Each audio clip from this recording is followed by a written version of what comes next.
Botox injection ಒಂದು ಬೋಟುಲಿನ್ toxin ಅಂತ ಒಂದು ಪಾಯ್ಸನಸ್ ಡ್ರಗ್. ಅದು ನಾವು ಇಂಜೆಕ್ಟ್ ಮಾಡಿದಾಗ ಮಸಲ್ ಎಲ್ಲ ಕೆಲಸ ಮಾಡೋದು ನಿಂತುಬಿಡುತ್ತೆ. ಆ್ಯಸ್ ವಿ ಏಜ್ ನಮ್ಮ ಮುಖದ ಮೇಲೆ ಗೆರೆಗಳು ಬೀಳ್ತವೆ. ಅದನ್ನು ಯಾಕೆ ಬರ್ತವೆ ಅಂತ ಹೇಳಿದ್ರೆ ಆ ಮಸಲ್ಗಳ ಹೆಚ್ಚಿಗೆ ಕೆಲಸ ಮಾಡಿದ್ರೆ ಓವರ್ ಆ್ಯಕ್ಟಿವಿಟಿಯಿಂದ. ಈಗ ಸಪೋಸ್ ನಾನು ಪದೇ ಪದೇ ನನ್ನ ಹಣೆಯನ್ನು ಮೇಲೆ ತಗೋತಾ ಇದ್ದರೆ, ಸ್ಟ್ರೆಸ್ಸಲ್ಲಿ ಮೇಲೆ ಬರ್ತಾ ಇದ್ದರೆ ಹಣೆಯಲ್ಲಿ ಗೆರೆಗಳು ಬರ್ತವೆ. ಈ ಗೆರೆಗಳು ಬರೋದು ನಮ್ಮ ಮಸಲಿನ ಓವರ್ ಆ್ಯಕ್ಟಿವಿಟಿ ಹೆಚ್ಚಿಗೆ ಕೆಲಸ ಮಾಡೋದ್ರಿಂದ. ಈ ಬೋಟಾಕ್ಸ್ ಇಂಜೆಕ್ಷನ್ನ ಆ ಹಣೆಯ ಮಸಲ್ಸ್, ಫೋರ್ ಹೆಡ್ ಮಸಲ್ಸಿಗೆ ನಾವು ಇಂಜೆಕ್ಟ್ ಮಾಡಿದರೆ ಆ ಮಸಲ್ಗಳು ಕೆಲಸ ಕಮ್ಮಿ ಮಾಡ್ತವೆ.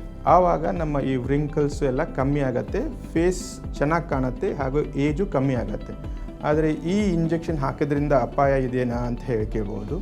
ಈ ಇಂಜೆಕ್ಷನ್ಗಳು ಪ್ರೊಫೆಷ್ನಲ್ ಪ್ಲಾಸ್ಟಿಕ್ ಸರ್ಜನ್ ಅಥವಾ ಡರ್ಮಟಾಲಜಿಸ್ಟೇ ಹಾಕಬೇಕು. ಏಕೆಂದರೆ ಇದು ಒಂದೊಂದು ಪಾಯ್ಸನಸ್ ಇಂಜೆಕ್ಷನ್.